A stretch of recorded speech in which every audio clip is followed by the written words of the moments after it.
kami menentangkan perintah Allah Ta'ala. Negara akan dikacau PKI, kami akan bangkit. Itu makanya.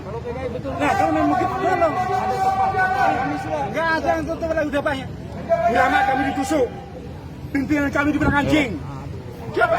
Apa lagi? Nangis kita ini, nangis.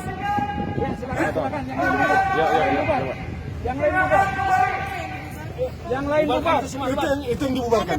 Itu PKI itu yang betul. Itu PKI itu. Itu dari tadi. Tapi dibiarkan.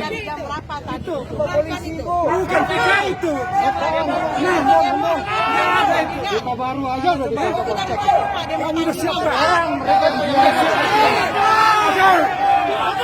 Mereka Allahu Akbar. Komando.